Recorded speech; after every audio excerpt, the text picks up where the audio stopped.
আসসালামু আলাইকুম আরহামাতুল্লাহ। আলহামদুলিল্লাহি ওয়াহদা ওয়াসসালাতু ওয়াসসালামু আলা মান লা নাবিয়্যা বা'দা। আম্মা বা'দ, ফাআউযু বিল্লাহি মিনাশ শাইতানির রাজীম।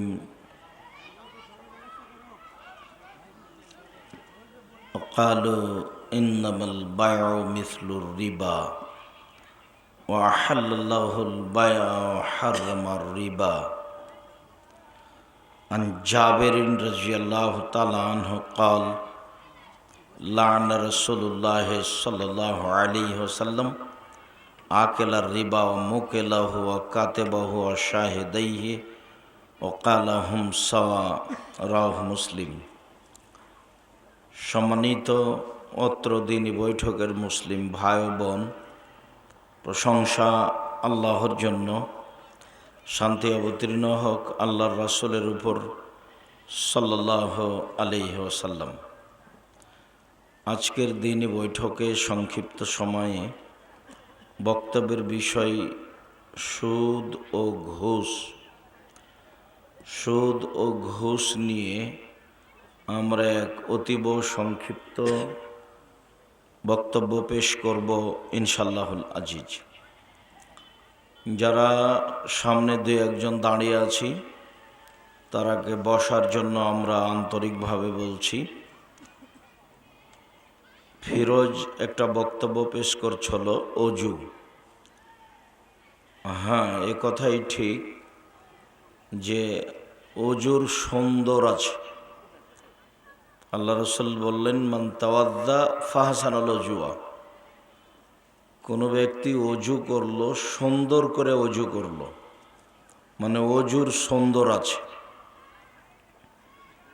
সাল্লা রাকাতাইন, তারপরে 2 রাকাত সালাত আদায় করলো, মুকবিলান আলাইহিমা বিকলবিহি ওয়াজহিহি, মনে প্রাণে ভয় ভীতি নিয়ে, তার মানে আল্লাহকে সন্তুষ্ট করার আশায় মনোযোগ সহকারে 2 রাকাত সালাত আদায় করলো, তাহলে ওয়াজাবাত লাহুল জান্নাত, তার জন্য জান্নাত জরুরি। আবার অন্য জায়গাতে বলেছেন, মা মিন মুসলিমিন ইয়াতাওয়াদ্দাউ ফাইসানুল ওযুয়া, যে কোনো মুসলিম পুরুষ নারী অজু করে, সুন্দর করে অজু করে, তখনও সুন্দর। ওয়াসাল্লা রাকাতাইন লাম ইউহাদ্দিস ফীহিমা নাফসাহু, আর মনে মনে কথা না বলে, অজু করে সুন্দর করে অজু করে আর মনে মনে কথা না বলে, তাহলে ওয়াজাবাত লাহুল জান্নাহ, তার জন্য জান্নাত জরুরি, ও জান্নাতে যাবেই। তো মনে মনে কথা বলা কি জিনিস? আল্লাহু আকবার বলার পরে দেখবেন যে আপনি কোথায় চলে গেছেন। 1 মিনিট পরে দেখবেন, ও আমি তো সালাত আদায় করছি। আল্লাহু আকবার বললেই শয়তান আসে। আল্লাহ নবী বলছেন যে ও বলে উযকুর কাযা উযকুর কাযা, এটা স্মরণ করো, ওটা স্মরণ করো। দেখবেন যে আল্লাহু আকবার বলার পরে অনেক কথা মনে পড়ে, যেটা সালাতের বাহিরে মনে নেই। সালাত আদায় শুরু করলেই সেটা কি হয়? স্মরণে হয়।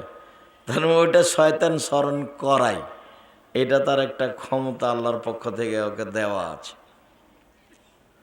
তারপরে আমাদের মক্তবের পরিকল্পনা খুব ভালোভাবে জানেন যে আব্দুল্লাহ দেশ বিদেশ ফিরে আসার পরে একটা পদক্ষেপ নিয়েছে, সেটা হলো সারা দেশ জুড়ে মক্তব পরিচালনা করা। ইতিমধ্যে তারা বহু প্রায় 350-400 মক্তব চালু করেছে এবং আশা করছে যে তারা দেশ জুড়ে মক্তব চালু করবে, যেখানে শিক্ষা কার্যক্রম আর দাওয়াতি কার্যক্রম থাকবে। এর মূল যেটা কারণ সেটা হলো যে দেশ বিদেশ ঘুরে যেটা বুঝেছে, তাতে ইহুদি খ্রিস্টান বিদ্যা আর বুদ্ধি বিক্রি করে খায়। ওরা বিদ্যা আর বুদ্ধি দিয়ে আমাদের ঘাল করেছে, যার কারণে আমাদের ছেলেরা মাথার চুল উপরে বড় করে রেখেছে, চতুর্দিক ছোট করে রেখেছে, মানে কাজা, এটা হারাম। তারপরও করছে আমাদের ছেলেরা। তারপরে আমাদের ছেলেরা এমন গেঞ্জি গায়ে দিচ্ছে যার পিছনে 10 লেখা আছে, 47 লেখা আছে। ওটা দেখতে দেখতে আপনার সালাত শেষ হয়ে যাবে। তো মানে ও ছেলে যে কখন কখন আচরণে ইহুদি খ্রিস্টান হয়ে গেছে সে নিজেও বুঝতে পারেনি। এর নাম ইহুদি খ্রিস্টানের পরিকল্পনা। আমাদের ছেলেরা, আমাদের মেয়েরা স্কিন পায়জামা পরতে শিখলো কেন? ছি ছি ছি ছি ছি ছি। যাতে তো অঙ্গ প্রত্যঙ্গ বোঝা যায়, লজ্জা স্থানও বোঝা যায়। যেটা লন্ডন, আমেরিকা, ইটালি, ফ্রান্স, অমুসলিম দেশগুলিতে এইভাবে তারা স্কিন পায়জামা পরছে। তা আমাদের মেয়েরা পরতে শিখলো কেন? তারা কৃষ্টি কালচারে তাদের মতো হতে চাচ্ছে, এটা তাদের ভিতরের পরিকল্পনা। তা আল্লাহর নবীও তাই বলছেন। আল্লাহর নবী বলছেন, আমার উম্মত খারাপের দিকে যেতে যেতে এমন হবে যে ডান পায়ের জুতা যেমন বাম পায়ের সমান সমান সমান। তো আমার উম্মত খারাপের দিকে যেতে যেতে ইহুদি খ্রিস্টানদের মতো খারাপ হয়ে যাবে। আবার বললেন যে ডান হাতের বিঘত যেমন বাম হাতের সমান। তো ডান হাতের বিঘত যেমন বাম হাতের সমান, আমার উম্মত খারাপের দিকে নামতে নামতে ইহুদি খ্রিস্টানদের সাথে সমান সমান হয়ে যাবে। এরপরে আল্লাহ রসুল কথার নিচে নামতে লাগলেন। রাস্তার নিচে নয়, কথার মানগত নিচে নামতে নামতে বলছেন, ইহুদি খ্রিস্টান যদি মায়ের সাথে জেনা করে থাকে তো আমার উম্মত মায়ের সাথেও জেনা করবে।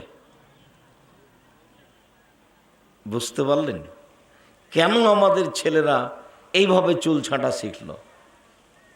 এটা তো কাজা হারাম। কেন আমাদের ছেলেরা টাকনুর নিচে প্যান্ট পরা শিখলো? কেন আমাদের ছেলেরা দাড়ি চাঁচা শিখলো? কেন আমাদের ছেলেরা সকালে একজন আরেকজনের সাথে সাক্ষাতে গুড মর্নিং শিখলো? সেটা ওদের সাথে বলবে, নিজের মুখে কেন? কেন আমাদের ছেলেরা হ্যালো শিখলো সালাম বাদ দিয়ে? কেন আমাদের ছেলেরা জাযাকাল্লাহ খায়ের না বলে থ্যাংক ইউ বলা শিখলো? থ্যাংক ইউ দিয়ে কি হবে? আপনি 1 গিলাস পানি আমাকে দিলেন, তো আমি বললাম থ্যাংক ইউ। আর আপনাকে যখন আমি 1 গিলাস পানি দিলাম তখন আপনি বললেন জাযাকাল্লাহ খায়ের। ওহ, আপনি এটা ভালো কাজ করলেন, আমারও খুব পিপাসা লেগেছিল, তো 1 গিলাস পানি দিলেন, জাযাকাল্লাহ খায়ের। তা আপনি বললেন জাযাকাল্লাহ খায়ের, এর মানে কি? এর মানে হলো এই যে 1 গিলাস পানি যে আপনি দিলেন এর বিনিময়ে আল্লাহ আপনাকে দেখে, আল্লাহ আপনাকে দিবে। যদি আমি মানুষ, আপনি মানুষ, আপনি আর কতটুকু আমাকে বিনিময় দিবেন? আপনি এমন দোয়া করলেন, বিনিময় দেওয়ার জন্য কাকে বললেন? আল্লাহকে বললেন। তা আমি একদিন বিপদে পড়েছি, তা আপনি যে দোয়া করে রেখেছেন যে জাযাকাল্লাহ খায়ের, আল্লাহ আপনাকে উত্তম বিনিময় দান করুক, সে বিপদে পড়েছি আমি আমেরিকায়। তখন আপনি যে আমার জন্য দোয়া করে দিয়েছেন ওইটা দিয়ে আল্লাহ আমাকে বাঁচিয়ে দিবে। তো আপনি যে থ্যাংক ইউ বললেন ওটাতে কি আছে বলেন তো? আরে জিরোর তো দাম আছে। জিরো বাম দিকে বসালে কিছু হয় না, কিন্তু ডান দিকে বসালে খুব লাভ। 1-এর পাশে জিরো দিলে 10, আর একটা দিলে 100, আর একটা দিলে 1000। বিশাল ব্যাপার। জিরোর দাম আছে আর থ্যাংক ইউর দাম আছে বলে যদি এখন থেকে তল্লাশি চালান, মরা পর্যন্ত তল্লাশি চালিয়ে একটা সরিষা সমপরিমাণ বের করা যাবে না। তবু আমাদের ছেলে মেয়ে বলছে থ্যাংক ইউ। কেউ একটু বুঝে না, ধর্মকর্ম খায় হাগে দিন কাটায়, প্রয়োজনও মনে করে না। তো ইহুদি খ্রিস্টানদের কবল থেকে, তাদের নোংরা পরিকল্পনা থেকে জাতিকে আদর্শ আকীদায় রক্ষা করার জন্য এই ব্যাপক বিশাল প্রোগ্রাম দেশ জুড়ে মক্তব পরিচালনা করা, যেখানে থাকবে শিক্ষা কার্যক্রম যেখানে থাকবে দাওয়াতি কার্যক্রম। এবং এই পদক্ষেপ নিয়ে যেটা পদক্ষেপ নেওয়া হয়েছে তাতে সিলেবাস তৈরি করা হয়েছে। এই সিলেবাস আমরা পড়ানোর জন্য রাখব। তাতে বই ছাপিয়েছে আব্দুল্লাহ, বই ছাপিয়ে সিলেবাস তৈরি করে মাঠে নেমেছে। আর একটা করেছে, সারা দেশ জুড়ে ইমাম প্রশিক্ষণের ব্যবস্থা করেছে। ইমাম ফিরি যাবে জামিয়া সালাফিয়া ডাঙ্গিপাড়া, ফিরি আসবে মানে যাতায়াত খরচ দিবে, তারপর ফিরি খাবে মানে যে কয়েকদিন থাকবে সে কয়েকদিন ওখানে খেতে পাবে ফিরি। এই ব্যাপক পরিকল্পনা নিয়ে মাঠে নেমেছে যারা, তাদের এই দাবি দেওয়া যে দাওয়াতি কার্যক্রম মক্তব পরিচালনা করা। তো ছেলেরা যারা পদক্ষেপ নিবে তাদের সাথে সাথ দিয়ে কাজ করেন। তাদের একটা দুঃখজনক কথা, সেটা হলো, ও মসজিদের সভাপতি সেক্রেটারি সাহেব, আপনি যে মসজিদে এসি চালু করেছেন, মসজিদে যে টাইলস লাগিয়েছেন, তো মক্তব চালু আছে কি? আব্দুল্লাহ না, তো মক্তব তো চালু নেই। তা আঙ্কেল এক কাজ করেন, এসি বিক্রি করে দেন। ও এসি বিক্রি করার আপনাদের কাছে প্রস্তাব পেশ করেছে, টাইলস খুলে বিক্রি করে দেন। জাতিকে বাঁচাতে হলে মূলত কি করতে হবে? শিক্ষা কার্য ভিত্তি থেকে শুরু করতে হবে। আপনার স্যার সৈয়দ আহমদ আলিগড় বিশ্ববিদ্যালয় তৈরি করেছিল, ইংরেজি শিখে ইংরেজদের তাড়াতে হবে এই উপলক্ষে। তাহলে প্রতিষ্ঠান খুললেন, প্রতিষ্ঠান বড় হলো, ছেলেরা বড় হলো, ছেলেরা ইংরেজি শিখলো, তাদের বিরুদ্ধে লড়লো, তারপর তারা দূর হলো। প্রায় 200 বছর, 190 বছর। কতদিন? 190 বছর। যারা পরিকল্পনায় আলিগড় তৈরি করেছে তারা মরে যাওয়ার পরে হয়েছে, কতদিন পরে হবে ইনশাআল্লাহ।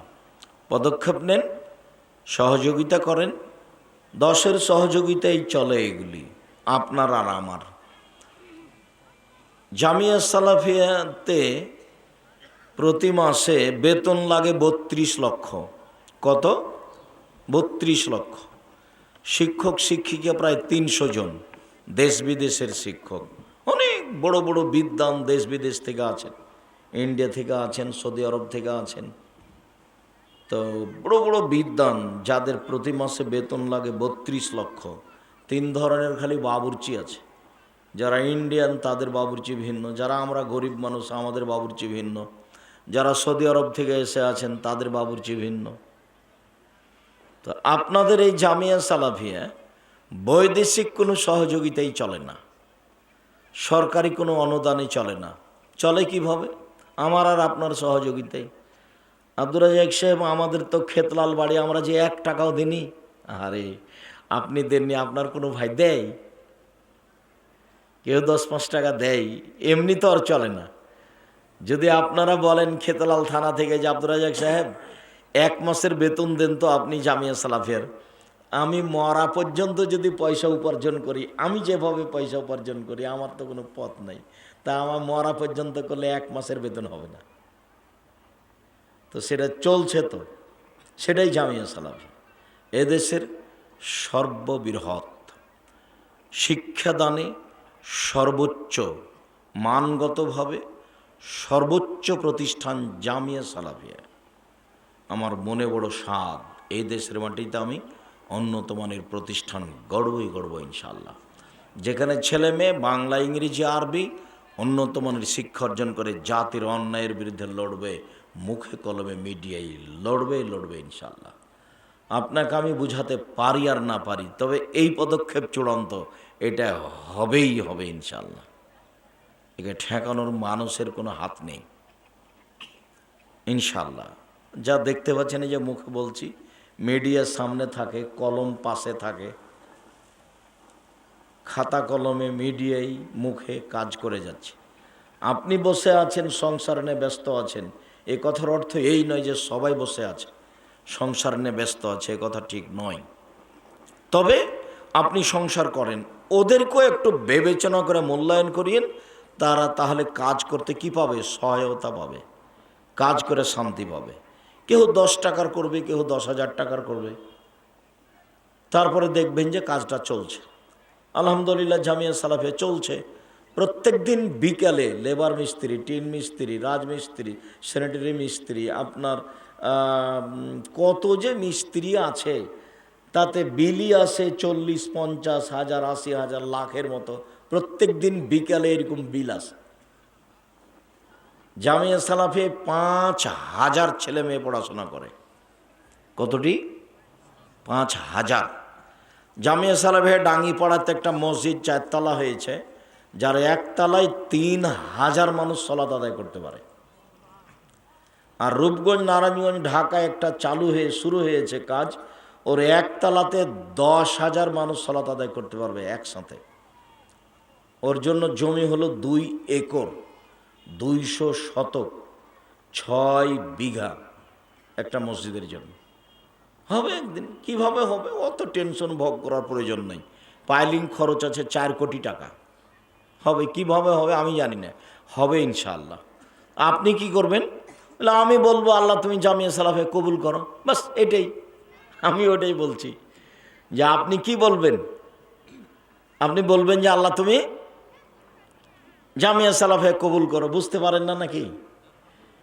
আপনি মুখে কি বলবেন? দোয়ায় আল্লাহ তুমি জামিয়া সালাফে কবুল করো। দেখবেন হয়ে যাচ্ছে, হবে ইনশাআল্লাহ।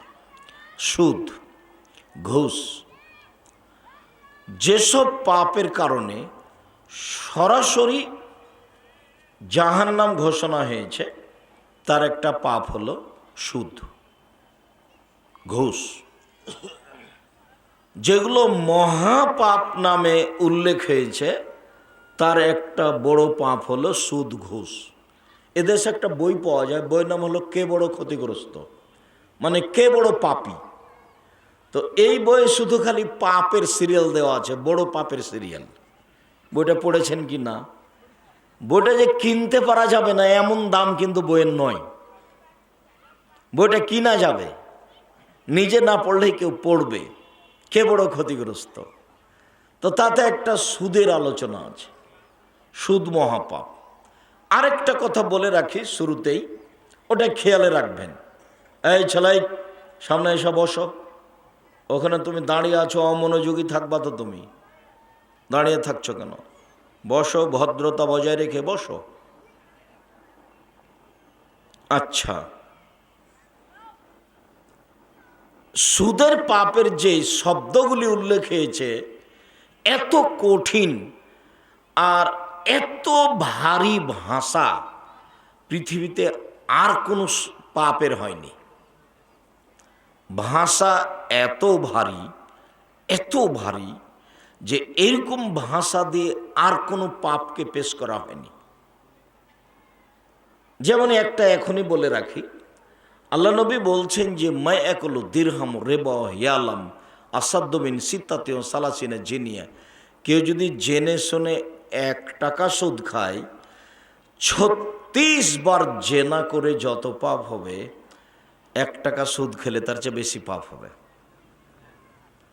দুনিয়াতে আর কোনো পাপ নাই যার বিবরণ এভাবে আছে।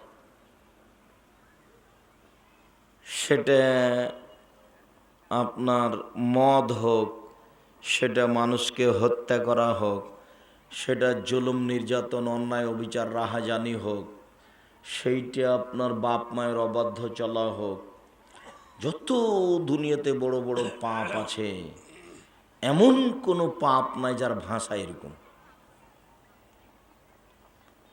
1 টাকা যদি কেউ সুদ খায়, তো 36 বার জেনা করে যত পাপ হবে। জেনার পাপ তো মহাপাপ, ও একটা ভিন্ন সাইডের পাপ, ওর গতিবিধি ভিন্ন। অবিবাহিত অবস্থায় জেনা করলে 100 লাঠি পিটিয়ে এলাকা থেকে 1 বছরের জন্য তাড়িয়ে দিতে হবে। বিবাহ করার পরে জেনা করলে তাকে ইট ঢেল পাথর দিয়ে মেরে ফেলতে হবে, বাঁচার পথ নেই। এদেশের লাখো ভাবিকে ইট ঢেল পাথর দিয়ে মেরে ফেলতে হবে যারা দেবরের সাথে জেনায় লিপ্ত হয়েছে। এদেশের লাখো দুলা ভাইকে ইট ঢেল পাথর দিয়ে মেরে ফেলতে হবে যারা শ্যালিকার সাথে জেনায় লিপ্ত হয়েছে। এদেশের লাখো পুরুষ নারীকে ইট ঢেল পাথর দিয়ে মেরে ফেলতে হবে যাদের স্ত্রী বউ থাকার পরেও অন্যের সাথে জেনায় লিপ্ত হয়েছে। তাকে বাঁচানোর কোনো পথ পৃথিবীতে নেই। ই আবার অবাক পাপ, ই এক অবাক পাপ। এই পাপ করার পরে তাকে বাঁচানোর কোনো পথ নেই। শিরক মহাপাপ। কতদিন শুনলাম আব্দুর রাহিক সাহেবের মুখে যে পাপের জগতে সবচেয়ে বড় পাপ কোনটা? শিরক। ও বাঁচার পথ আছে, তওবা করলে আমি আর শিরক করবো না, আল্লাহ তুমি মাফ করো, হয়ে গেল। পাপের জগতে দ্বিতীয় মহাপাপ বাপ মায়ের অবাধ্য চলা। মাকে গালি দিয়েছি, দিয়ে ভুলে হয়ে গেছে, পা ধরে বলছি মা আমার ভুল হয়ে গেছে, আমাকে ক্ষমা করেন, আপনি আমার সব, আমি আপনাকে সম্মান করব আম্মা, জীবন বাজি রেখে, কোনো কিছু সামনে থাকবে না। ঠিক আছে, মা খুশি, মিটে গেছে ওটা। অথচ দ্বিতীয় মহাপাপ মিথ্যা সাক্ষী দেওয়া পৃথিবীতে তৃতীয় মহাপাপ। আল্লাহ ভুল হয়েছে আর আমি মিথ্যা সাক্ষী দিব না, আল্লাহ ক্ষমা করে দেবেন। তৃতীয় মহাপাপ হলো সন্তান হত্যা করা খাদ্যের ভয়ে। মাত্র 2টা ছেলে মেয়ে, আপনারা 10 ভাই বোন, আর আপনার ছেলে মাত্র 2টা নেন, একটা দুনিয়ার বদ শয়তান। আদর করেন বেশি, সেজন্য শয়তান হয়ে গেছে। তো এগুলো বড় বড় পাপ, কিন্তু এর কারণে তাকে হত্যা করতে হবে এরকম পাপ নয়। জেনা বিবাহ করার পরে জেনা এক অবাক পাপ, জেনা ঘৃণিত পাপ, এক অবাক পাপ, যার থেকে বাঁচার কোনো পথ নেই। আব্দুর রাহিক সাহেব বিচার হলো না, যে বিচার হলো না, আপনি কান্নাকাটি করে বললেন ক্ষমা হয়ে যাবে ইনশাল্লাহ, সেটা ভিন্ন ব্যাপার। আমি দোকানে বসে একজনের বদনাম করেছি, সেটা আর হবে না। কিভাবে হবে? সেটা ওর হাত ধরে বলতে হবে, ভাই আমার ভুল হয়েছে, দোকানে সবার সাথে কথা বলতে বলে আপনার বদনাম করেছি, ভাই আমাকে মাফ করেন, তো ভুল, এটা হয়ে গেল, সমাধান হয়ে গেল। এটা আবার তোবা করে হয় না, কিন্তু জেনা তোবা করে হয়, কিন্তু তার গতিবিধি এরকম। এরপরে এই পাপের সাথে জড়িত সুদ। অবাক কথা, কেউ যদি জেনে শুনে 1 টাকা সুদ খায়, তাহলে 36 বার জেনা করে যত পাপ হবে, 1 টাকা সুদ খেলে তার চেয়ে বেশি পাপ হবে, 1000 গুণ বেশি। আচ্ছা বলেন তো, আপনাকে আমি কি দিয়ে বুঝাই সুদের পাপের মাপ কি, সুদের পাপের গতি কি, সুদের পাপের বিধিবিধান কি? এ কেমন পাপ? জেনাই তো মহাপাপ, আবার 36 বার, আবার তার চেয়ে বেশি। এ কেমন পাপ?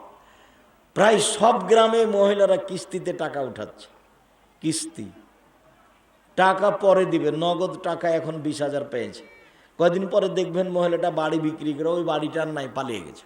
কেন? সুদ। আল্লাহ তাআলা সুদের ব্যাপারে কি বলছে আগে একটু শুনি। আল্লাহ তাআলা বলছেন, অকালু ইন্নামাল বায়ু মিসলুর রেবা। ওরা বলল, মুশরিকেরা, পৌত্তলিকেরা, ইহুদি খ্রিস্টানেরা, যে আরে সুদ তো হচ্ছে ক্রয় বিক্রয়ের মতো, ব্যবসার মতো। কেন? সুদেও টাকা বাড়ে, ব্যবসাতেও টাকা বাড়ে, দুটাই সমান। এটা মানুষেরা বলল। তখন আল্লাহ বলছেন, বলো কি? ওয়াহাল্লাল্লাহুল বায়া ওয়া হাররামার রিবা।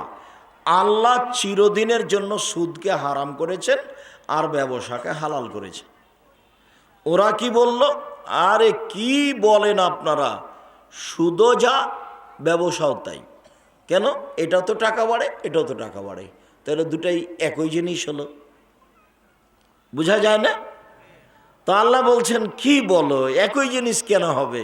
ওটা হলো হারাম চিরদিনের জন্য, আর এটা হলো হালাল চিরদিনের জন্য, তো একই হলো কিভাবে? এইবার আব্দুল্লাহর বক্তব্য থেকে একটা অংশ শোনাই আপনাকে। সুদ টাকাকে তার নিজের গতিতে চলতে দেওয়া মানে হলো সুদ না খাওয়া। টাকাকে তার নিজের গতিতে চলতে দিতে হবে, তাহলে মানুষ শান্তি পাবে। টাকাকে নিজের গতিতে চলতে দেওয়া, এটা কি আব্দুর রাজ্জাক সাহেব? সেটা টাকা বিনিময়ে ব্যবহার হবে। টাকা কিসে ব্যবহার হবে? বিনিময়ে ব্যবহার হবে। এটা হলো তার গতি। আমি এই প্যাকেটটা নিয়েছি, বিনিময়ে কি দিয়েছি?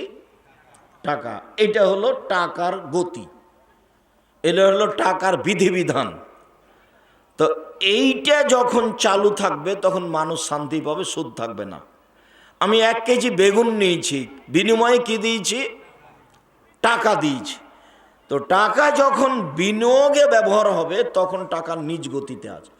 আর যখন টাকা দিয়ে টাকা আসবে, 100 টাকা দিয়ে 120 টাকা, তখন টাকার বিনিময়ে ব্যবহার হয়নি, তখন টাকা দিয়ে টাকা ব্যবহার হয়েছে, তখন টাকার উপরে জুলুম করা হয়েছে, মুদ্রার উপরে তখন জুলুম করা হয়েছে। টাকা যদি কথা বলতে পারত তাহলে আপনার কান ঝালাফালা করে দিত, ছি ছি ছি ছি ছি, আপনি আমাকে এভাবে ব্যবহার করছেন কেন? আমি তো এই জন্য জন্ম নিনি, আমি তো এই জন্য জন্ম নিনি, আমি বিনিময়, আমি বিনিময়, আমি বিনিময়ে। আমি 1 কেজি চাউল নিলে ব্যবহার হব, 1 কেজি বেগুন নিলে ব্যবহার হব, একটা বাক্সটা নিলে, টিস্যু পেপার বাক্স নিলে আমি ব্যবহার হব।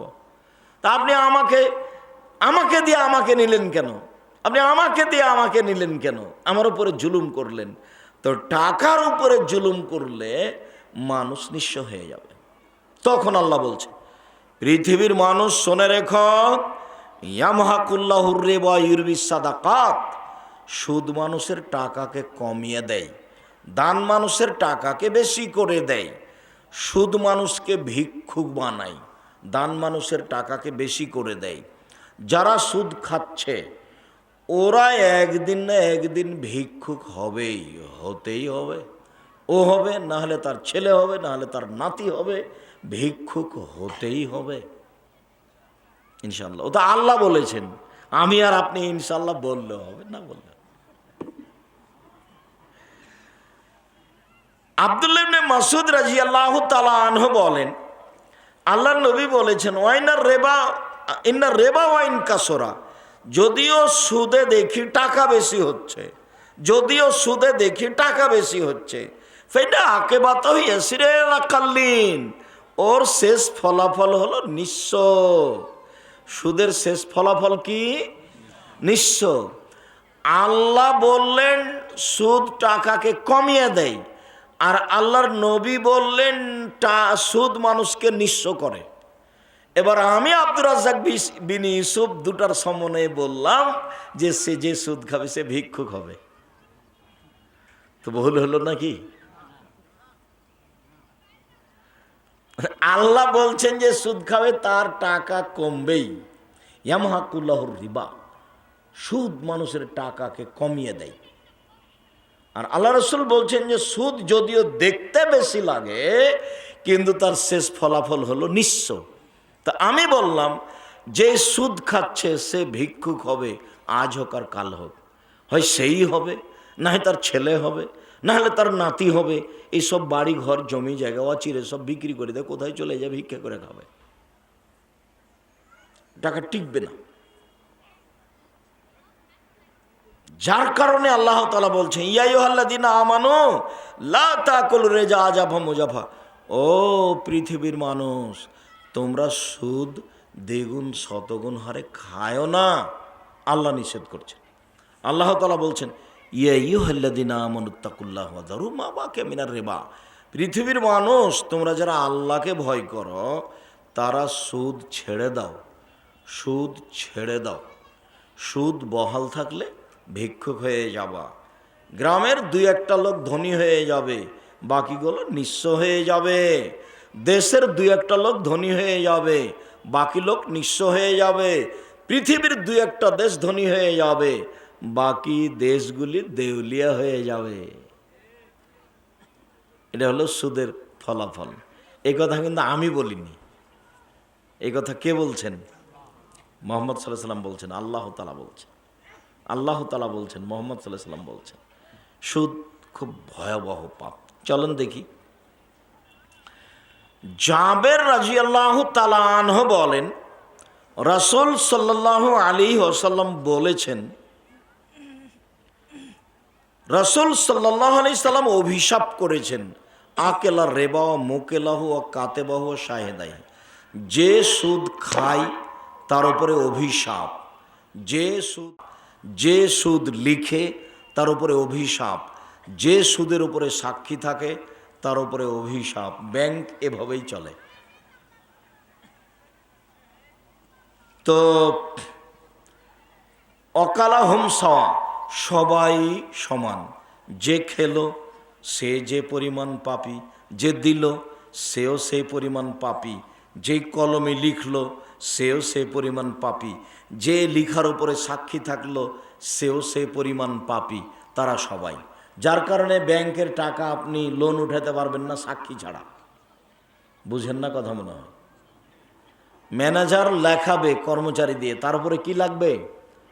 সাক্ষী লাগবে, তারপরে আপনি টাকা নিয়ে যাবেন। আর এদেশে এমন কোনো ব্যাংকিং ব্যবস্থা নেই, এমন কোনো ইন্স্যুরেন্স নেই যেটা সুদমুক্ত আছে। টাকা এভাবে উপার্জন করে কোনো লাভ নেই। হানজালা, আব্দুল্লাহ ইবনে হানজালা গাসিলিল মালায়েকা, হানজালার ছেলে আব্দুল্লাহ বলছেন, আল্লাহর নবী বলেছেন যে মায়াকুল দিরহাম রেবাহ ইয়ালাম আসাদ্দমিন সিত্তাতিও সালাসিনে জিনিয়া, কেউ যদি জেনে শুনে 1 টাকা সুদ খায়, 36 বার জেনা করে যত পাপ হবে, 1 টাকা সুদ খেলে তার চেয়ে বেশি পাপ হবে। আবু হুরায়রা রাদিয়াল্লাহু তাআলা আনহু বলেন, রাসূল সাল্লাল্লাহু আলাইহি সাল্লাম বলেছেন, আর রেবা সাবুনা জুজান আইসার হাইন রাজুল মাহু, সুদের পাপের 70টি ভাগ আছে, ছোট থেকে বড়, বড় থেকে ছোট। সুদের পাপের 70টি ভাগ আছে, ছোট থেকে বড়, বড় থেকে ছোট। তার সবচেয়ে ছোট পাপ হলো মার সাথে জেনা করলে যেমন পাপ হয়। কি হলো কথা দেখেন এবার? এগুলো কিন্তু আমি বলছি না, এগুলো মুহাম্মদ সাল্লাল্লাহু আলাইহি সাল্লামের মুখের ভাষা। মদ খেলে 40 দিন তার ইবাদত কবুল হবে না, ওটা খুব কঠিন, কিন্তু এরকম নয়। মদ তো খারাপ জিনিস। মদ খেলে 40 দিন আল্লাহকে নিজের দিকে করা যাবে না। হ্যাঁ, মদ মহাপাপ এই জন্য, কিন্তু ভাষা এরকম নয়। মদ খেলে ওটা হয় মূর্তি পূজার মতো পাপ, কিন্তু ভাষা এমন নয়। 1 টাকা সুদ খেলে সুদের পাপের 70টি ভাগ আছে, তার ছোট ভাগ হলো মার সাথে জেনা করলে যেমন পাপ হয়। ছি, নওজবিল্লাহ মিন জালিক। যত সুদের লেনদেন আছে 24 ঘন্টায় কেটে দিবেন। বউ যদি কিস্তি তোলে, বউকে আজকে নিষেধ করে দিবেন। যদি কিস্তি বন্ধ না করে, বউ তালাক দিতে হবে। এ বউ হস্তিনী, এ বউ কি? এ হস্তিনী, একে রাখা যাবে না। হস্তিনী বউ সংসারের ক্ষতি করে। আল্লাহ রাসূল বলেছেন, সোম ফি সালাসা, ধ্বংস 3টাতে আছে। ফিলমারাতে ও দারে অল ফারাসে, বইয়ে ক্ষতি আছে, বাড়িতে ক্ষতি আছে, আর ঘোড়াতে ক্ষতি আছে, ধ্বংস আছে। বইয়ে ধ্বংস কি? ছেলে মেয়ে হয় না, বন্ধা। বইয়ে ধ্বংস কি? এই যে কিস্তি তুলবেই, এ বাড়ি ও বাড়ি যাবেই, তাকে বেড়াতে ভালো লাগে, আর স্বামী কাপুরুষ, এই জন্য ঘুরে বেড়াই। বলতে পারেন না দাঁত খুলে দেবো একবারে, হিসাব বানা। আল্লাহ নবী বলছেন, ইয়া মাশারা সাবাব, ও যুবক দল, মানিস্তাতা মিনকুমুল বাত ফালিয়াতা জাওয়াজ, তোমরা যারা বউ লালন পালন করতে পারবা তারা বিবাহ করো। বউ লালন পালন 1 নম্বর, টাকা লাগবে। বউ লালন পালন করলে কি লাগে? টাকা। 2, শারীরিক ক্ষমতা, তার সাথে সংসার করার মতো ক্ষমতা থাকতে হবে শারীরিক। 3, কন্ট্রোল ক্ষমতা। 1, কোথায় গেছিলেন? আপনাকে বাঘের মতো ভয় করবে। যেমন আপনি স্বামী, আপনাকে 5 পয়সা দাম দেয় না, ও 5 পয়সা দাম না দেখ, তবে আপনি তাকে তালাক দিতে পারেন, এই অধিকার আপনার আছে। হ্যাঁ, ওরও অধিকার আছে, তালাক নিতে পারে। কাজীর কাছে গিয়ে 3 তালাকের একটা খোলা তালাক ঘোষণা দিই, আপনার কাছে পত্র পাঠিয়ে দিবে যে আমি আর একজন স্বামী ধরবো, মর্মে আপনাকে ছেড়ে দিলাম। তবে আপনি পুরুষ, কেন যে এভাবে বসবাস করেন আমার বুঝে আসে না। কেন যে আপনার বউ মাঠে কাজ করতে যায়? এটা আবার জয়পুরহাট। আব্দুর রাজ্জাক সাহেব, জয়পুরহাট মানে কি বলতে চাইলেন? মানে অনেক মহিলা মাঠে কাজ করতে যায়, এটা বলতে চাইলাম। অনেক মহিলা মাঠে, না না না না, আমাদের এলাকায় যায় না। ভালো কথা, যায় না, ভালো। ভালো না গেলেই তো হলো। তো এটা আবার জয়পুরহাট বগুড়া, এটা বলে কি বললেন? এটা বলে বললাম যে বাড়ি ঘেরা নেই, ফাঁকা জায়গাতে বউ রান্না বান্না করে। তো চাঁপাইনবাবগঞ্জ এরকম নাই? জি না, বাড়ি চতুর্দিক ঘেরা আছে, ইট দিয়ে না হয় চট ছালা দিয়ে একটা দরজা আছে, সেখানে আসসালামু আলাইকুম বলে ঢুকতে হবে। আপনার দরজাই তো নাই, সালাম দেব কোথায়? আপনার বাড়ি ঘর সাতক্ষীরার মতো। সাতক্ষীরা মানে ওইদিকে একটা ঘর, এদিকে একটা ঘর, মধ্যে গরুর গাড়ির রাস্তা। অথচ জয়পুরহাটের জমিতে 3টা ফসল হয় বছরে। কয়টা? 3টা, মানে উর্বরতায় খুব বেশি। চাঁপাইনবাবগঞ্জ বছরে 1টা 2টা, আগে হইতোই না। বছর পর একদিন ধান করেছে, বন্যা এসে ডুবে গেছে, বছর শেষ। আল্লাহ মাফ কর, এভাবে দিন পার হয়ে গেছে। সম্মানিত দিনী ভাই বোন, আমরা বলছিলাম যে সুদের পাপের গতিবিধি খুব কঠিন। রাসূল সাল্লাল্লাহু আলাইহি সাল্লাম বলছেন, কুল্লুল্লাহ মিন নাবাতা মিনাস সাওতি কানাতিন নার আউলা বিহি। যেই শরীরটা সুদে বাড়ে সেই শরীরটার জন্য জাহান্নাম যথেষ্ট। লায়াত খুলাল জান্নাত আল্লাহমুন নাবাতা মিনাস সাওতি। ওই শরীর জান্নাতে যাবে না যেই শরীর হারাম উপায়ে বাড়ে। সুদ হারাম, সুদ হারাম, সুদ জেনার চেয়ে বেশি হারাম। 24 ঘন্টার মধ্যে সুদের যত লেনদেন আছে সব বন্ধ করতে হবে। ব্যাংক থেকে লোন নিয়ে বাড়ি করতে হবে না, ব্যাংক থেকে লোন নিয়ে ব্যবসা করতে হবে না, যার লোন আছে তার জানাজা হবে না। আল্লাহ রসুল বলতেন একটা দোয়াতে, দোয়ার শেষে, দোয়াটা প্রথম থেকে পড়ি, আল্লাহুম্মা ইন্নী আউযু বিকা মিন আযাবি জাহান্নাম। আল্লাহ, তোমার কাছে জাহান্নাম থেকে বাঁচতে চাচ্ছি। ওয়া আউযু বিকা মিন আযাবিল কবরে, তোমার কাছে কবরের শাস্তি থেকে বাঁচতে চাচ্ছি। ওয়া আউযু বিকা মিন ফিতনাতিল মাসিহিদ দাজ্জাল, তোমার কাছে দাজ্জালের বিপদ থেকে বাঁচতে চাচ্ছি। ওয়া আউযু বিকা মিন ফিতনাতিল মাহি ওয়াল মামাত, ইহকালের বিপদ, পরকালের বিপদ, ইহকালের বিপদ, পরকালের বিপদ থেকে বাঁচতে চাচ্ছি। ওয়া আউযু বিকা মিনাল মাসি ওয়াল মাগরাম, বাঁচতে চাচ্ছি বড় পাপ হতে, বাঁচতে চাচ্ছি ঋণ কর্য হতে, বাঁচতে চাচ্ছি বড় পাপ হতে, বাঁচতে চাচ্ছি ঋণ কর্য হতে। জীবনে যেন আমার ঋণ না হয়। মানে ঋণ থাকলে জানা যায় হবে না, তো আপনি করলেন জীবনে কি? ঋণ নিয়ে যে বাড়ি করলেন, কোণে ঘর অনেক ভালো, কোণে ঘর অনেক ভালো, আর এত কিছু করে কি করবেন? সম্পদ 4 ভাগে বিভক্ত। আল্লাহ নবী বলেন মানুষের সম্পদ কয় ভাগে বিভক্ত? 4 ভাগে।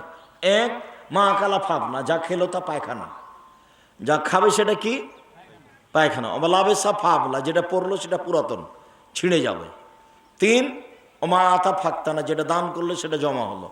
4, ওমা সেওয়া দালে কাফা জাহেবুল্লি না, সে বাকি যা থাকবে তা মানুষে ভাগ করে নিবে, প্রয়োজনে মারামারি করে, প্রয়োজনে মামলা করে। মরার পরের দিন ভাই ভাই মারামারি লাগিয়ে দিয়েছে, বলছে যে ভিটা বাড়ি আমি নিব, তো বলছে তোকে ভিটা বাড়ি দিব কেন, আমি নিব, মারামারি লেগে গেছে, দে মামলা। জমি ওরা ভাগ করে নিবে মারামারি করে। আমাদের গ্রামে বাপ মরার পরে 2 ভাই ঝগড়া লাগিয়ে দিয়ে সব কিছু ভাগ করে দিকে ঢেঁকিটা কেটে ভাগ করে নিয়েছিল, ঢেঁকিটা কেটে ভাগ করে নিয়েছিল আমাদের গ্রামে। তা আমার মা খালি বলতো যে কত সব ছেলেপেলেরা খালি বড় হয়ে বাড়ি ঘর নিয়ে খালি মারামারি করে, তা আমার ছেলেরা যে কি করবে? তো ছেলেরা, আমার মা একদিন বলছিল ছেলেগুলো মা একদিন ভাগ করে ভিন্ন ভিন্ন করে দেব। তো ওই সুযোগই আমার মা দেখলো না, আমরা তো কোনোদিনই এক জায়গাতেই হয়নি, তো ভাগ কিভাবে বাড়ি ঘরে ঝামেলা কে। যেদিন আমার বাপ মরেছে মাটি দিয়ে এসে জমি ভাগ করে দিয়েছি, যদিও আমি জমি দেখেছি, আমার ছোট ভাই জমি দেখেইনি। যেটুকু আমার আব্বার জমি আছে ওরা সব গ্রামের আমার বোনেরা স্বামীরা ওরাই চাষাবাদ করে, আমরা জমি জায়গাতে কোনোদিন যাই না, আজও যায় না। তবে আমি জমি জায়গা চিনি, কোথায় কোথায় আছে। আমার ছোট ভাই মোস্তফা কালো জমি জায়গা চিনে না, চলে না। জমি জায়গার ফলাফল 4টে, অর্থ সম্পদ 4 ভাগে ভাগ, মনে থাকবে না মনে হয়। 1, যেটা খাবেন সেটা কি? নষ্ট হবে, পায়খানা। যেটা পরবেন সেটা কি? সেটা পুরাতন, নষ্ট হয়ে পুরাতন ছিঁড়ে যাবে। 3, যেটা দান করবেন সেটা জমা। 4, যেটা ছেড়ে যাবেন সেটা ভাগ হয়ে যাবে স্বাভাবিকভাবে, নয় মারামারিভাবে, নয় মামলায়। বোঝা গেল না? এই হলো চারটে, মানুষের সম্পদ 4 ভাগে ভাগ, এই কথা মোহাম্মদ সাল্লাল্লাহু আলাইহি সাল্লাম বলেন। এবার চলেন যাই, সুদের একটা কথা বলবো, সেজন্য লম্বা হাদিস শোনাই। এক খেলে এবার চেয়ে থাকতে হবে, এবার নড়াচড়া করতে পারবেন না। স্বাভাবিকভাবে আরবি না পড়ে অনুবাদ করি, নইলে লম্বা হয়ে যাবে, ধরতে পারবেন না। এক খেয়ালে চেয়ে থাকবেন, নড়াচড়া করবেন না, নইলে আপনি বুঝে উঠতে পারবেন না যে কি হলো। লম্বা হাদিস তো। সামরা ইবনে জুনদুব বলছেন, আল্লাহর নবী ফজরের সালাত আদায় করে আমাদের মুখামুখি বসতেন, জিজ্ঞাসা করতেন, তোমরা রাতে স্বপ্নে কিছু দেখেছ? তা আমরা দেখলে বলতাম, তখন আল্লাহ রসুল বলতেন, হ্যাঁ তোমার স্বপ্নের তাবির এই, তোমার স্বপ্নের তাবির এই, তোমার স্বপ্নের তাবির এই, এভাবে বলে দিতেন। তো একদিন সকালে বলছেন, তোমরা কি স্বপ্নে কিছু দেখেছ? আমরা বললাম, জি না, আমরা স্বপ্নে রাতে কিছু দেখিনি। তখন আল্লাহ রসুল বললেন, শোনো, আমি স্বপ্নে দেখেছি যে 2 জন ফেরেশতা আমার কাছে আসলেন। এই ছেলে, বসো, কাজ দেখাচ্ছ আমাকে? তো আল্লাহ নবী নিজে বলছেন যে আমি স্বপ্নে দেখলাম যে 2 জন মানুষ আমার কাছে আসলো, এসে আমার 2 হাত ধরলো, ধরে নিয়ে চলে যাচ্ছে। তো দেখি এক জায়গাতে একটা লোক বসে আছে আর একটা দাঁড়িয়ে আছে। যে লোকটা দাঁড়িয়ে আছে তার হাতে একটা বাঁকা লোহার লাঠি রয়েছে, মুখের ডান দিক দিয়ে ঢোকিয়ে চিরে পিছন দিকে নিয়ে যাচ্ছে, আবার খুলে বাম দিকে লাগাচ্ছে, চিরে পিছন দিকে নিয়ে যাচ্ছে। তো আমি অবাক হয়ে গেলাম। তা আমি বললাম, এটা কে? তখন তারা 2 জন বললেন, চলতে থাকেন। তা আমি কিছু না বলে চলতে থাকলাম। একটু আগে এসে দেখি একটা লোক চিত হয়ে শুয়ে আছে, আর পাশে একটা লোক, তার হাতে পাথর আছে, মেরে তার মাথাকে ভেঙে চৌচির করে দিচ্ছে। তো পাথরটা মারতেই মাথাটা ভেঙে যাচ্ছে, পাথরটা দূরে চলে যাচ্ছে, আবার নিয়ে এসে মারছে। তা আমি বললাম, এ কি? তারা 2 জন বললেন, চলতে থাকেন। আমি আর কিছু না বলে চলতে থাকলাম। হঠাৎ দেখি একটা গর্ত, চুলহার মতো, ওপরের দিক সংকীর্ণ, নিচের প্রশস্ত, তাতে আগুন জ্বলছে, ধাঁধা ধাঁধা ধাঁধা করে যে ওপরে উঠে যাচ্ছে, আবার নিচে নামছে। দেখি তাতে উলঙ্গ অবস্থায় পুরুষ আর নারী জ্বলছে, এভাবে জমা ধরে আছে পুরুষ নারী। তা আমি তো অবাক হয়ে গেলাম, ইন্না লিল্লাহি ওয়া ইন্না ইলাইহি রাজিউন। এ কি কথা? পুরুষ নারী একসাথে জ্বলছে, আগুনে জমা হয়ে আছে, পরনে কাপড় নাই, উলঙ্গ অবস্থায় আছে। তাই বললাম, এ কি? তারা 2 জন বললেন, চলতে থাকেন, এখন কথা হবে না। চলতে চলতে চলে আসলাম একটা নদীতে। দেখি নদীতে রক্ত, পানি নেই। একটা লোক নদীর পাশে দাঁড়িয়ে আছে, ওর হাতে একটা পাথর আছে। একটা লোক রক্তের নদীর মাঝামাঝিতে আছে, পাশ থেকে মুখের উপরে মেরে তার মুখটা ভেঙে দিচ্ছে এবং রক্তের নদীর মাঝামাঝিতে করে দিচ্ছে। তা বললাম, এ কি? তারা 2 জন বললেন, চলতে থাকেন। চলতে থাকলাম, আস্তে আস্তে একটা বড় বাগানে চলে আসলাম, সবুজ বাগান। দেখি একটা বড় গাছ, অনেক বড় গাছ, গাছের পাশে একটা বৃদ্ধ মানুষ বসে আছে। দেখি তার সামনে কতগুলো ছোট ছোট বাচ্চা। পাশে দেখি একটা লোক দূরে দাঁড়িয়ে আছে, তার হাতে একটা লোহার লাঠি আছে, এইভাবে আগুনকে উত্তেজিত করছে, লোহার লাঠি দিয়ে আগুনকে উত্তেজিত করছে। তো তারা 2 জন আমাকে একটা ওই গাছের উপরে নিয়ে চলে গেল, একটা ঘরে ঢোকালো, গাছের উপরে ঘর। আমার জীবনে এত সুন্দর ঘর আমি কোনোদিন দেখিনি। দেখি ঘরের ভিতরে যুবক আছে, মহিলা আছে, পুরুষ আছে, বৃদ্ধ মানুষ আছে। তারা 2 জন আমাকে বের করে নিল, ওপরে আর একটা ঘরে ঢোকালো, আল্লাহুস সামাদ, পরের ঘরটা আরও সুন্দর। দেখি সেখানে যুবক আছে আর বৃদ্ধ মানুষ আছে। তা আমি বললাম, এই শোনো, এতক্ষণ যাবৎ কি দেখলাম একটু বলে দাও, কি দেখলাম? তারা 2 জন বললেন, হ্যাঁ সব বলে দেবো।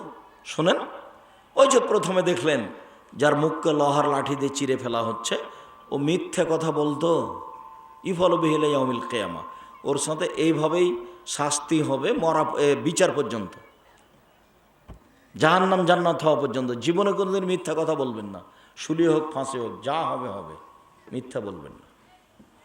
আল্লাহ নবী বলছেন, কেউ যদি মজাক করে না হলেও মিথ্যা না বলে, আমি মোহাম্মদ তাকে জান্নাতে একটা ঘর নিয়ে দেব। মজাক করে মিথ্যা বললো না। এই আমার কলমটা করে, আহমদ আমার কলমটা কই? না আমি কলম দেখিনি তো। আরে কলমটা যে কে নিল? 5 মিনিট পরে বলছে, আমি আসলে তোকে একটু করছিলাম, খেপাচ্ছিলাম, দেখি তুই কী করিস, আমি নিয়েছিলাম। এটার নাম হলো মিথ্যে করে ওকে একটু কষ্ট দিবে, সেই জন্য।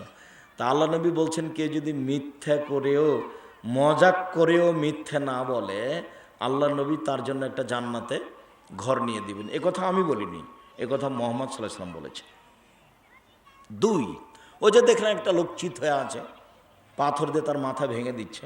ও হচ্ছে মাওলানা মানুষ। ওকে মাওলানা মানুষ। মাওলানাদের সম্মান করতে হবে, এ কথাই ঠিক, কিন্তু মাওলানা সাহেব যে বিপদে, এ কথাও ঠিক। জাহান্নাম উদ্বোধন হবে কাকে দিয়ে তা কি জানেন? মাওলানা দিয়ে। মাওলানা সাহেবকে সম্মান করতে হবে, এ কথাই ঠিক, তবে মাওলানা সাহেব বিপদে, এই কথাও ঠিক। আল্লাহ নবী বলছেন জিবরাইল আমাকে একবার উপরে নিয়ে গেল আকাশে, দেখি অনেক মানুষ ওদের ঠোঁট এবং জিভাকে আগুনের কেঁচি দিয়ে কেটে দেওয়া হচ্ছে। তা আমি জিবরাইলকে বললাম, জিবরাইল ইন্না লিল্লাহ, এ কি কথা, এরা কারা যাদের জিভার ঠোঁট কেটে দেওয়া হচ্ছে? তো জিবরাইল বললেন হাওলাই খতবাউল উম্মতে, এরা আপনার উম্মতের বক্তা, যারা বক্তৃতা করে বেড়াতো। বক্তৃতা আল্লাহ নবী করতে বলছেন, এরকম হয়ে গেল যে এখনো বক্তব্য দিচ্ছে, বলছে যে ফাজাইলে আমলে আছে, এক ওয়াক্ত নামাজ কাজা করলে আসে হোক বা জাহান্নামে থাকতে হবে, হাদিসে আছে। যদি না থাকে তখন কি হবে? তখন বিপদ নয়? খুব বিপদ, খুব কঠিন ব্যাপার। আমরা একটা বই পড়েছিলাম, তো ওই বইয়ের একটা হেডলাইন আছে যে অবিবাহিত ছেলে মেয়ের পড়া নিষেধ। তো যে দেখে সেই পড়ে, খালি যে দেখে সেই পড়ে, যে দেখে সেই পড়ে।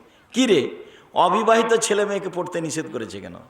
তো সেখানে লেখা আছে যে ভরা পেটে স্ত্রী মিলন হলে ছেলে টেরা হয়, শিক্ষা সফরের পূর্বে স্ত্রী মিলন হলে ছেলে কানা হয়, চন্দ্র সূর্যগ্রহণে স্ত্রী মিলন হলে ছেলে ল্যাংড়া হয়। একবারে নগদ মিথ্যা কথা, একবারে নগদ ডাহা মিথ্যা, যাকে বাংলাতে কি বলবে, ডাহা মিথ্যা। আমি কিয়ামত পর্যন্ত সময় দিয়েছি এর প্রমাণের জন্য, হবে না। তো যার মাথা ভেঙে দেওয়া হচ্ছিল উনি কে?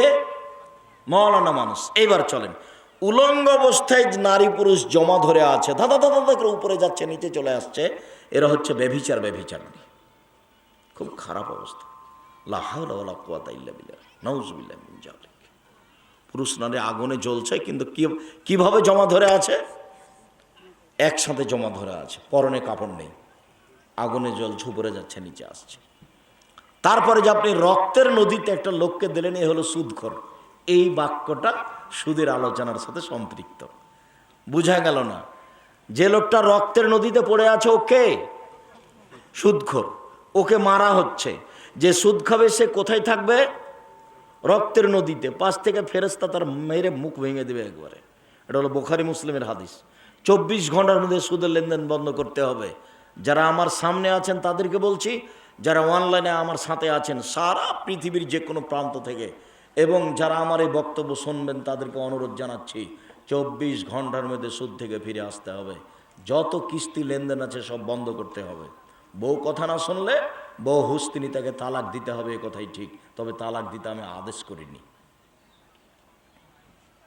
এটা আমার পরামর্শ, এটা আমার পরামর্শ। এ বউ নিয়ে চলে কি হবে? কেন কিস্তিতে নাম দিয়েছে? দিবে কেন? ভিক্ষা করে খাবো। উপার্জনের প্রথম পথ হলো জমিদারি। আমার বাপের জমি আছে 100 বিঘা 200 বিঘা জয়পুরহাট জেলায়, চাষাবাদ করে খাবো। লিজ দিব, লিজ, লিজ যায়, লিজ বুঝেন তো? হ্যাঁ, পত্তন মানে টাকাও শেষ, জমিও শেষ। 1 বছরের জন্য এই জমি 20,000 টাকা, টাকা নিয়ে আপনি 1 বছর পাস, জমি আপনার আবার, এনে হলো লিজ। দেন, বাপের জমিদারি আছে, জমিদারি করে খান, সমস্যা নেই। নাহলে ব্যবসা করে খান, সমস্যা নেই। নাহলে দিন মজুরি করে খান, সমস্যা নেই। বলেন তো উপার্জনের শেষ পথ কি? ভিক্ষা। ভিক্ষা করে খেতে রাজি আছি, কিস্তি তুলে বাঁচতে রাজি নই। কিস্তিতে টাকা উঠে বাঁচতে রাজি নই, ওই পথে বাঁচবো না। মরতে যেহেতু এসেছি, বাঁচতে আসেনি, কাজে ওই পথ দিয়ে বাঁচতে রাজি নই। মরতে আসেনি, মরা তো লাগবে একদিন। তো যে কয়েকদিন বেঁচে আছি সেই কয়েকদিন ভুল পথে বাঁচতে রাজি নই। 24 ঘন্টার মধ্যে কিস্তি বন্ধ করতে হবে, সুদের লেন বন্ধ করতে হবে। ব্যাংকে টাকা রেখে দিয়েছে 20 লক্ষ, প্রতি মাসে আছে 10,000। কত সুবিধাজনক ব্যবসা রে, কোনোদিন ক্ষতি হয় না, টেনশন নাই, মাস গেলে টাকা। ধর্ম পাগল হয়ে গেছে। ধর্ম রাজশাহীর চাঁপাইনবাবগঞ্জের হাওয়াই লাড্ডু, दोनों हाथ में लड्डू है, जो चाहे उसको खा ले, जो चाहे उसको छोड़ दे। টাকা ছিল রিটায়ার্ডের 30 লাখ ব্যাংকে রেখে দিয়েছে, প্রতি মাসে 20,000, প্রতি মাসে 20,000, প্রতি মাসে 30,000। ধর্ম পাগল হয়ে গেছে। জি না, ওই টাকা দিয়ে ব্যাংকে রেখে সে টাকা উপার্জন করা হারাম। দেখি কোন মায়ের বেটার বৈধতা দিতে পারে? ভুল হিসাব, ভুল হিসাব, সুদ, সুদি। ব্যাংকের সাথে লেনদেন করে আপনি বলবেন আমি বৈধ পথে আছি। কে বলল আপনাকে এটা? যিনি বলেছেন তিনি ভুল পথে আছেন, তাকেই তোবা করে আসতে হবে ফিরে। 16 বছর ছাত্র জীবন, 34 বছর শিক্ষক জীবন, 26 বছর থেকে ফতোয়া লিখি। জাতির উপকারে আছে, জাতির ক্ষতি করার জন্য নয়। জাতির যদি রাস্তাঘাট করে দিতে না পারি, জাতির যদি স্কুল কলেজ করে দিতে না পারি, জাতিকে চূড়ান্ত সঠিক ধর্ম দিতে পারবো ইনশাআল্লাহ। ধর্মের ব্যাপারে ফাঁকি দিয়ে জাতিকে, ফাঁকি দিয়ে পরকাল হারাতে রাজি নয়। তারপরে যে আপনি দেখলেন একটা বড় গাছের পাশে বৃদ্ধ মানুষ, উনি হলেন ইব্রাহিম আলাইসাল্লাম। ওই যে দেখলেন কতগুলি ছেলে, ওরা হলো সবার ছেলে, জান্নাতে যাবে ওরা। পাশে যে একটা লোক দেখলেন, তার হাতে একটা লোহার লাঠি রয়েছে, আগুনকে উত্তেজিত করছে, উনি হচ্ছেন জাহান্নামের মালিক। আপনি যে প্রথম ঘরটাতে ঢুকলেন, এটা সাধারণ মোমেনের ঘর। এখন যেটা থেকে বের হলেন, এই যে এখন, এটা হলো শহীদদের ঘর। এই যে আমি আপনার ডান হাত ধরে আছি, আমি হলাম জিবরাইল। এই যে আপনার বাম হাত ধরে আছেন, ইনি হলেন মেকাইল। আপনি মাথাটা একটু উপর দিকে করেন তো। করলাম। এই যে এটা সুন্দর ঘরটা আপনার। ও, এটা আমার ঘর। তাহলে তোমরা ছেড়ে দাও, আমি ঘরে ঢুকে যাই। না না না না না, আপনার বয়স বাকি আছে। যেদিন আপনার বয়স শেষ হয়ে যাবে, সেদিন আপনি এই ঘরে চলে আসবেন। বুখারী। সম্মানিত দিনী ভাই বোন, আপনাকে সুদের আলোচনা শোনানোর জন্য যাতে একটা অংশ আছে, সেটা হলে এই রক্তের নদীতে পড়ে থাকবে। ঘুষের ব্যাপারে বলেছেন আল্লাহ রসুল, রাসেল মুরতাসি আল্লাহ আল্লাহ রাসেল মুরতাসিয়া। আল্লাহ অভিশাপ করেছেন যে ঘুষ দেয়, যে নেয়, যে ঘুষ দেয়, যে নেয়। ঘুষ দেওয়া হারাম, ঘুষ নেওয়া হারাম। ঘুষ দিয়ে কিছু করতে চাইবেন না। আল্লাহ তুমি আমাদের প্রতি সহায় হও, আমরা যেন তোমার রাসূলের পদ্ধতি অনুযায়ী চলতে পারি। আল্লাহ তুমি তৌফিক দান করো। আমার সকল দিনই ভাই বোনকে আজকের আলোচনা গুরুত্ব সহকারে মেনে চলার জন্য অনুরোধ জানিয়ে, যেসব বই পুস্তকগুলি আছে সবটাই মূল্যায়ন করতে হবে, আপনাকেই নিতে হবে। সেটা কেবল লাভবান হোক, ক্ষতিগ্রস্ত হোক, উপদেশ হোক, বা সেইটা আপনার আবদুল্লাহর সিলেবাস বইগুলো হোক, আদর্শ শিক্ষা, উসমানী কায়দা। আবদুল্লাহর অনেক লেখা বই আছে যে পরিকল্পনায় আগাচ্ছে। সাথে সাথে আপনাকে ওই যে বইগুলো নিতে বলছি সেটা হচ্ছে উপদেশ। উপদেশে আলোচনা রয়েছে। আমার দিনী ভাই বোনকে এই বইগুলি সংগ্রহ করার অনুরোধ জানিয়ে আজকের মতো আপাতত কথা এখানে শেষ করলাম। সুবহানাকাল্লাহুম্মা ওয়া বিহামদিকা আশহাদু আল্লা ইলাহা ইল্লা আনতা আস্তাগফিরুকা ওয়া আতুবু ইলাইক। ও, পত্রিকা আছে, পত্রিকা, ওটাই বলতে যাচ্ছিলাম। 30 টাকা দিয়ে অন্তত একটা পত্রিকা নিয়ে